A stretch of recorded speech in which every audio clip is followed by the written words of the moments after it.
इस कार्यक्रम के पुण्यार्जक हैं श्री सुरेश कुमार छाबड़ा, श्रीमती रंजू देवी छाबड़ा, श्री अमित कुमार छाबड़ा, श्री सुमित कुमार छाबड़ा, कोमल छाबड़ा एवं शौर्य छाबड़ा, वेदांत छाबड़ा, दीमापुर, नागालैंड।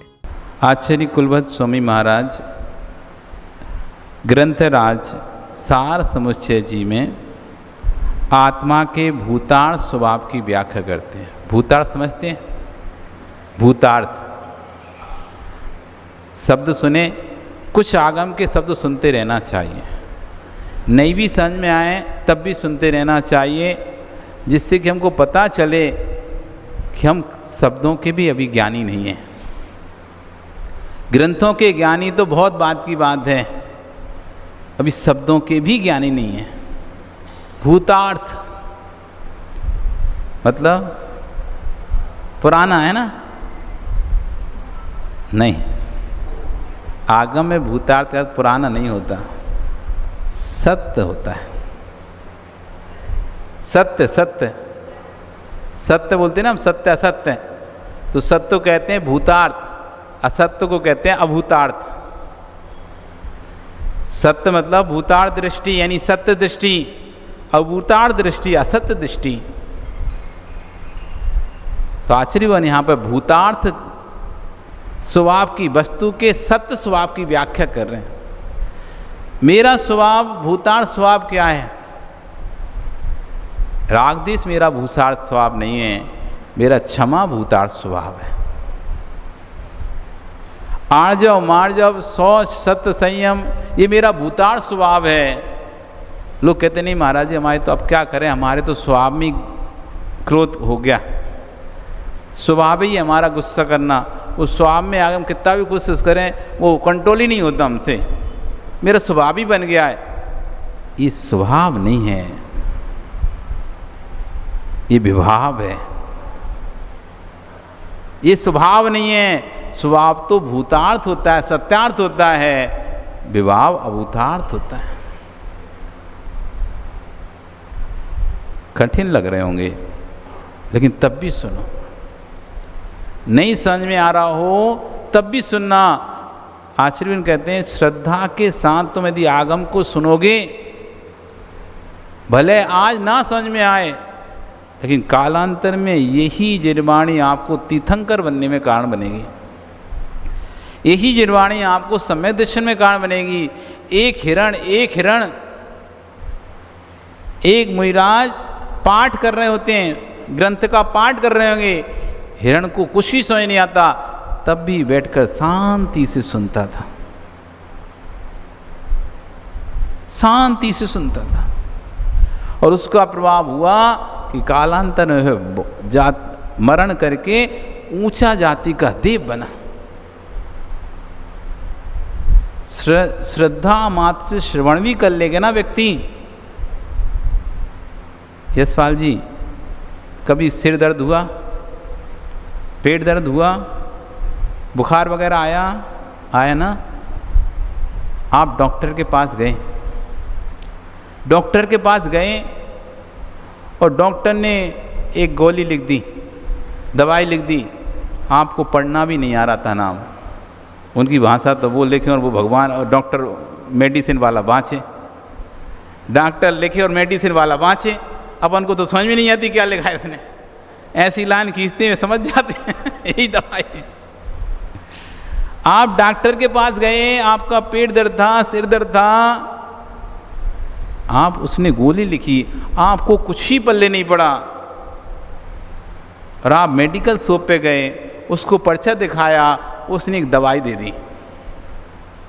आप पढ़े लिखे भी नहीं थे, वो भी नहीं पढ़ पाए कि दवाई पे क्या नाम लिखा है, और आपने खोल के दवाई खा ली, आपका पेट ठीक हो गया। किस बात पे ठीक हुआ? आपको डॉक्टर पे विश्वास था,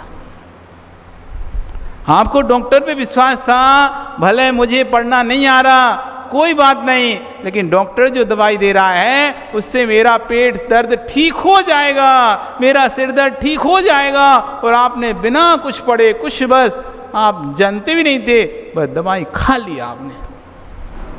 असर करेगी कि नहीं करेगी?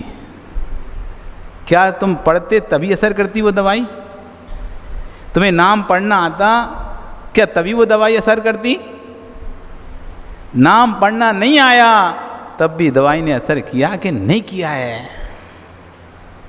किया है कि नहीं?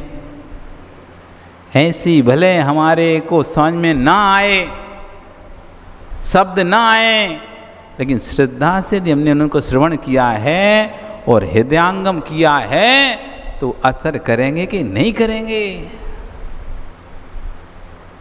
भूतार्थ भूतार्थ, आत्मा के भूतार्थ स्वभाव की व्याख्या कर रहे हैं।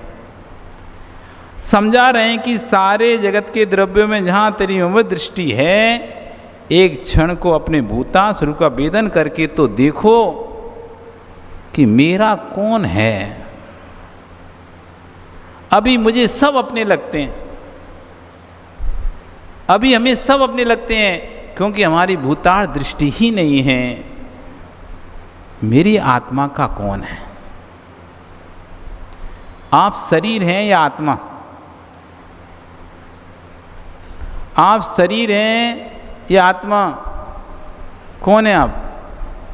निर्मल जी, शरीर हैं या आत्मा?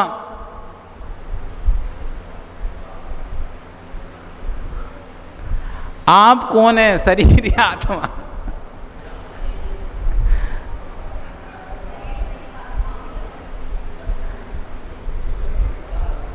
आपकी आत्मा ने शरीर को धारण किया है या आपके शरीर ने आत्मा को धारण किया है? अब बताओ। आपके शरीर को आत्मा ने धारण किया है या आपकी आत्मा ने शरीर धारण किया है? आत्मा ने शरीर धारण किया है, शरीर ने आत्मा को धारण नहीं किया है। मैंने कपड़ों को धारण किया है, कपड़ा शरीर नहीं है, कपड़ा आत्मा नहीं है, कपड़ा भिन्न है, मेरा शरीर भिन्न है। ऐसी इस आत्मा ने शरीर को धारण किया है। धारण किया है इसका मतलब कि मैं शरीर नहीं हूं। धारण किया है विनोद जी, इसका मतलब क्या हुआ? कि मैं शरीर नहीं हूं, मैं इस शरीर में हूं।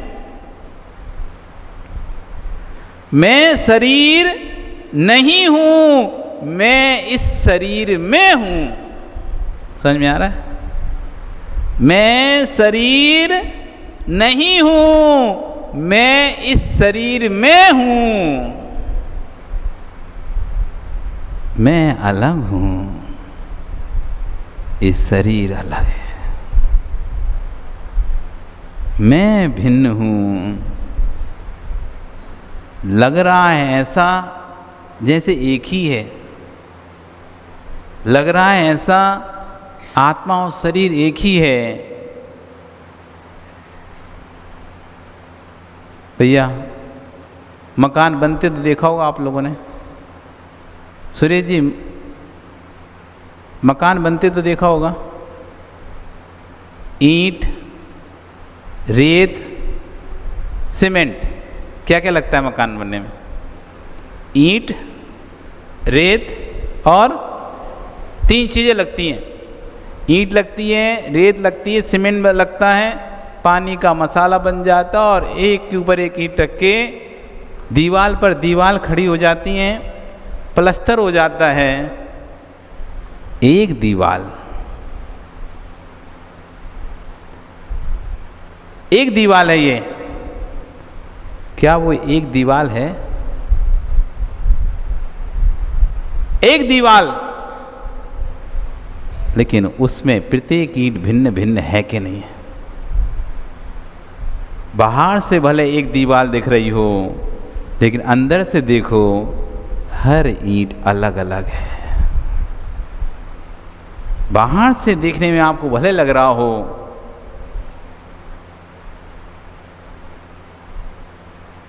माता कपड़े धोए के नहीं आपने? पक्का धोए के धुलवाए? सही बताना, धोती हो या धुलवाती हो? हैं, दोनों काम कर लेती हो। तो साफ कपड़ा धुलवाती हो, गंदा कपड़ा धुलवाती हो?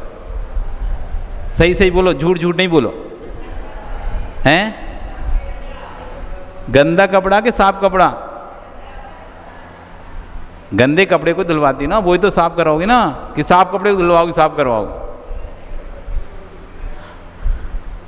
किस किसने गंदे कपड़े को धुलवाया? बोलो। सब नहीं धुलवाए ना। अच्छा, कपड़ा गंदा था क्या?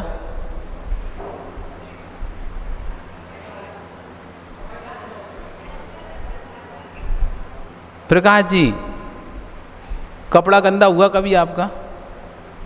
कभी कपड़ा गंदा नहीं हुआ? धुलवाए नहीं कभी आपने कपड़ा? हैं? गंदा जैसे भी अब नीचे बैठ जाओगे तो धूल लग जाएगी, कोई हाथ लगा दे आपके कपड़े से तो आप नहीं बोलोगे मेरा गंदा कपड़ा हो गया? बोलोगे नहीं? तो कपड़ा गंदा हुआ कि नहीं हुआ? सच में गंदा हुआ कपड़ा? कपड़ा गंदा है? कपड़ा गंदा नहीं है? नहीं है कपड़ा गंदा? है कि नहीं? इतनी सी बताओ आप तो, इतना ज़्यादा दिमाग क्यों लगा रहे हो? दिमाग तो हमको लगाने दो। आप तो इतना सा बताओ, कपड़े पर धूल लग गई, कपड़े पर मिट्टी लग गई, कपड़ा गंदा हो है क्या? कि मेल गंदा है? कपड़ा गंदा है या संजय जी मेल गंदा है? आप तो बोल रहे कपड़ा गंदा है। अशोक, क्या है गंदा? कपड़ा गंदा है या मेल गंदा है? फिर आप तो बोल रहे कपड़ा गंदा है।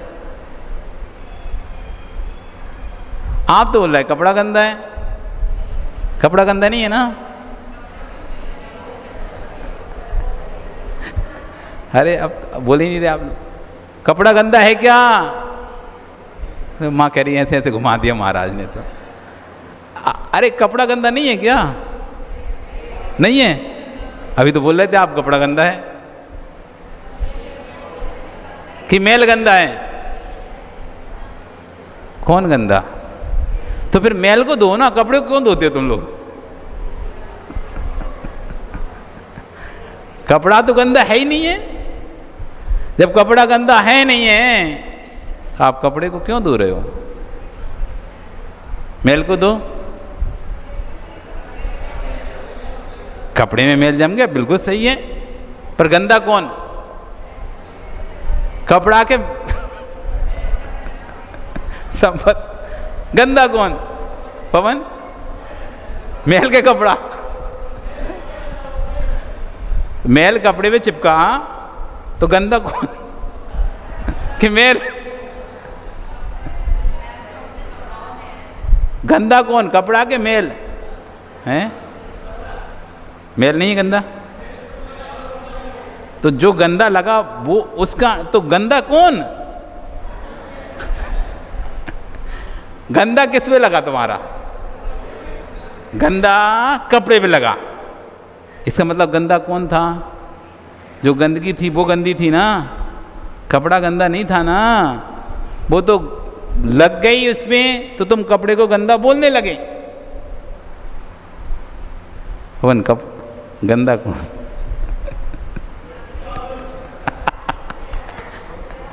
जो आप बोलो महाराज जी वही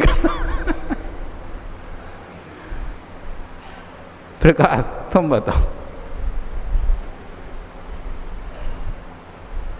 एक दिखने पर एक नहीं है। एक दिखने पर हमको लग रहा है कपड़ा गंदा है, कपड़ा गंदा है, एक दिख रहा है, मेल कपड़े पे लग गया है, कपड़ा गंदा हो गया है। यदि कपड़ा गंदा हो जाता तो कपड़ा कभी फिर साफ नहीं होता। कपड़ा गंदा हुआ ही नहीं था, लेकिन इतनी अच्छी तरह से कपड़े में मेल लग चुका था कि मेल और कपड़े का फर्क हम पहचान नहीं पा रहे हैं। तो हम कह रहे हैं कपड़ा गंदा है, जबकि वास्तव में कपड़ा गंदा था ही नहीं। मेल ही गंदा था। ये शरीर और आत्मा इतनी एक तरह से ऐसी एक मेक हो चुके हैं, हमको लगता ही नहीं है ये शरीर है कि हम आत्मा है। ओ बच्चा, दूध पीते हो? दूध पीते हो? रोज रोज दूध पीते हो? तेरी मम्मी यहाँ पे आई है? नहीं आई? दादी आई है? कौन आया है? बुआ आई है? अच्छा, तो जो भी आज से पूछ, दूध में पानी डाला क्या?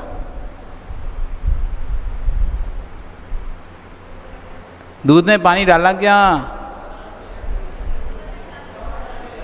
है? पहले से ही डला आता है महाराज जी, क्या डालें भैया? अशोक जी, मिठाई का काम है आपका, तो कैटरिंग का भी काम है, दूध में पानी मिलाए कि कभी? या मिला हुआ आया? मिला ही हुआ आता है। कितना भी पानी मिला आ जाए पवन, तो अपने घर में दूध लेके जाना और अपनी बेटे की माँ को पकड़ाना, तब भी उसमें फिर से पानी डालेगी। भले एक कटोरी डाले, चाहे वो उसको धोके डाले, जो जिस कैन में आया है ना उसमें दूध लगता है ना, चिपक गया भले एक कटोरी डाले, कोई गाढ़ा दूध आता है फिर भी नहीं डालती माँ पानी, फिर तो डालती होगी ना। अब पतला आया तो महाराज जी क्या ही डालें, इतना पतला आता है दिखता ही नहीं है, कुछ कैन में दूध चिपका हो, लगा हुआ हो। लेकिन जब गाढ़ा दूध आता है तो कैन में दूध सफ़ेद सफ़ेद रहता है, तो थोड़ा सा पानी डाल के उसको भी डाल देते हैं। यहाँ नहीं आता, मैं क्या करें अब इतना पुण्य चाहिए ऐसा दूध पीने के लिए भी भाई, ऐसा दूध पीने माँ पुण्य चाहिए, पुण्य। और पानी मिला दूध पीने की पड़ गई है आदत, और अब तुम बिना पानी के दूध पी मत लेना कभी, धोखे से भी। एक बार क्या हुआ प्रकाश जी, एक व्यक्ति के यहाँ एक ग्वाला आता था, रोज दूध देता था, और रोज दूध देता था बढ़िया, उसको पैसे मिलते थे सब, और वो 1 लीटर दूध में आधा लीटर पानी मिलाता था, 50-50, आधा लीटर पानी आधा लीटर दूध रहता था उसमें, ऐसे देता था। जैसे माँ बोल रही ना पहले से मिला आता है, तो ऐसे ही आता था, पीते थे। एक दिन और समय पे वो व्यक्ति पैसा पेमेंट करता था। एक दिन ग्वाले को आया, आज दीपावली का दिन है, त्योहार का दिन है, कम से कम आज मैं बिना पानी मिला दूध देता। रोज तो पानी मिला देते हैं, एक बार बिना पानी मिला दे दें तो क्या ही जाता है। वो त्योहार के दिन बिना पानी वाला गाढ़ा दूध लेके पहुंच गया। उसकी पत्नी ने दूध लिया ग्वाले से, और जितना वो पानी मिलाती थी रोज के हिसाब से तो उसने आधा गिलास डाल लिया। लेकिन गाढ़ा दूध तो गाढ़ा ही होता है। और उसके बाद मिला के गर्म करके सबको, बच्चों को सबको दूध दिया। वो जैसे ही दूध पिया सबका पेट दर्द करने लगा।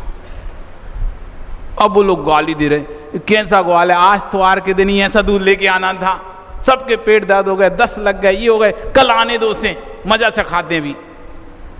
कल जब ग्वाला आया तो सब चढ़ बैठे, कैसा दूध दिया, सबका पेट खराब हो गया, रोज तो अच्छा दूध लेके आता था, त्योहार के दिन ही खराब दूध लेके आए तुम। वो सिर ठोकता है ग्वाला, सेठ जी आपको पानी मिला दूध ही पचाने की आदत है। इस कार्यक्रम के पुण्यार्जक थे श्री सुरेश कुमार छाबड़ा, श्रीमती रंजू देवी छाबड़ा, श्री अमित कुमार छाबड़ा, श्री सुमित कुमार छाबड़ा, कोमल छाबड़ा एवं शौर्य छाबड़ा, वेदांत छाबड़ा, दीमापुर, नागालैंड।